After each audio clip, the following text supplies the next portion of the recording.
Walking through the rain. It is still early in the morning when I open my eyes to the steady rhythm of raindrops falling on my window. The sound is soft yet constant, almost like nature's alarm clock that I can stick to every day without ever getting tired of it. Many people would probably turn down the idea of going outside in this weather, but I never do. Instead of trying to back out of the day, I prefer to face it. The rain has a way of making me calmer, as if the rush of the world suddenly slows down. I put on my waterproof jacket, pull my hood tightly, and pick up my umbrella. As soon as I step outside, a cool breeze touches my face, carrying the fresh scent of wet soil. The sidewalks are covered with puddles that mirror the weak streetlights. I notice how some branches break out into trembling movements when heavy drops fall on them. It is as if every leaf is learning to catch on to the rhythm of the storm. I walk slowly, trying to come up with reasons why I love this weather so much. Maybe it is because rain teaches you how to get by with simple things, an umbrella, a jacket, and patience.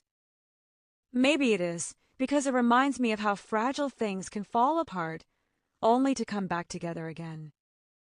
As I continue walking, I pass a small park. The benches are wet and empty, but the swings still move slightly in the wind. A stray cat hides under a tree, carefully trying not to give away its hiding spot. I smile at its cleverness, realizing how animals often hold on to survival skills that humans tend to forget. I stop for a while and lean against a tree.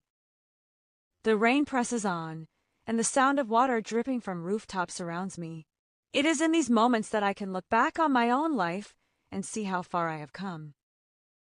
I remember times when I felt let down, but the rain whispers to me that even when people let you down, nature never does. Further down the street, I notice a man walking quickly with no umbrella. He keeps his head low, as if he doesn't want anyone to look down on him for being unprepared. A few minutes later, a young woman appears, carefully holding her umbrella. She seems confident, almost as if she knows that people will look up to her for her composure. These small differences stand out, and I cannot help but pick out the details in people's choices. I turn toward a little cafe on the corner. Through the foggy windows, I see a few people enjoying hot drinks. Some of them probably believe they can pull through the day better with coffee. For a second, I imagine myself going inside, but then I decide not to. Why put off the joy of walking in the rain? Why run away when you can simply enjoy what you have before you run out of time? Instead of entering the cafe, I continue forward. I notice someone has set up a temporary shelter for stray animals, a small box with blankets inside. It warms my heart that people are willing to speak out for those who cannot defend themselves. The shelter stands out against the gray pavement, proving that kindness can stand out even on the darkest days. As I keep walking, I think of my family. I sometimes wonder how much I take after my father, who always loved rainy mornings. He used to take care of the garden even while it rained, saying that the plants looked happiest when wet. His words still stay with me, reminding me to take up small joys instead of chasing only big victories. A memory comes back to me. Once, my friend tried to talk me into staying indoors during a storm. Another time, someone else tried to talk me out of going on a walk, warning me about catching a cold. But I always prefer to think over my choices myself. For me, stepping outside feels more healing than any medicine. At one corner, I hear music faintly coming from a shop that has just turned up its speakers. The rhythm mixes with the rain, creating a melody of its own.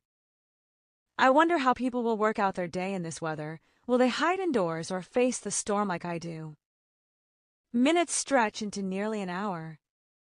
My shoes are muddy, and my jacket is heavy with water, but I keep moving. The rain continues to stick to the rooftops and windows, drumming endlessly. I could easily turn down the idea of walking further, but I don't. Instead, I choose to move forward, refusing to back out of the calm this morning offers. The city feels alive in its silence. Puddles break out across the sidewalks, forming patterns that children would love to jump in. Streetlights seem to catch on fire in the reflections, doubling their glow on the wet ground.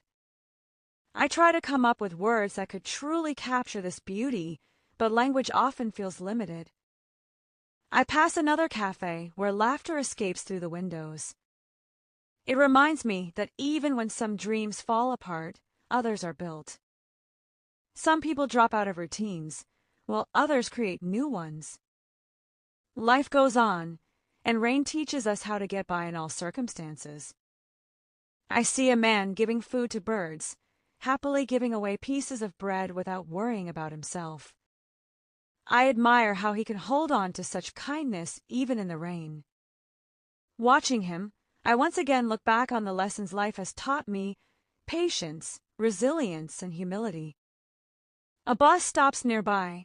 People rush inside, afraid of being let down by their thin coats. Some passengers glance at others, silently looking down on their soaked shoes. Yet among them, there is always someone to look up to, someone who offers a seat or shares an umbrella. The rain does not weaken. It presses on, forcing me to pick out the smallest details: raindrops rolling down car windows, children pressing their faces to the glass, hoping to go outside. In moments like this, every image seems to stand out, like a painting alive with motion. I walk past a bookstore that has set up a display of novels in the window.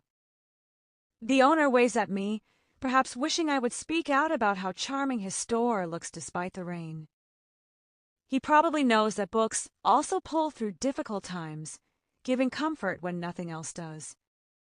The smell of freshly baked bread drifts from a bakery. For a second, I think about going in, but I decide not to put off my walk. If I stop now, I might run out of time to see the rest of the street before the rain grows heavier. Passing another alley, I notice volunteers who have come together to set up tables of food for the homeless. They speak out about solidarity with simple actions, not words. I admire how they stand out against the gray background, just like lanterns in the mist. My thoughts wander back to family again. I realize how much I truly take after my mother's patience. I remember how she always reminded me to take care of myself, especially during rainy days. Her advice often encouraged me to take up little routines like carrying tea in a flask or wearing 2 pairs of socks. I think of the moments when friends try to talk me into doing things I didn't want, or when they try to talk me out of decisions that later turned out right for me. These experiences always force me to think over who I should listen to and why. The rain gets heavier, and more people turn up on the streets, holding umbrellas that bloom like colorful flowers against the gray. I watch them and wonder how they will work out the rest of their days. Some may complain, some may laugh, but all will remember this morning. Finally, I reach home again. My clothes are damp and my shoes are wet, but my spirit feels light. The rain has not let me down, it has carried me through. Walking through the rain teaches me more than books sometimes can: how to endure, how to notice beauty, and how to keep moving forward even when the world is gray.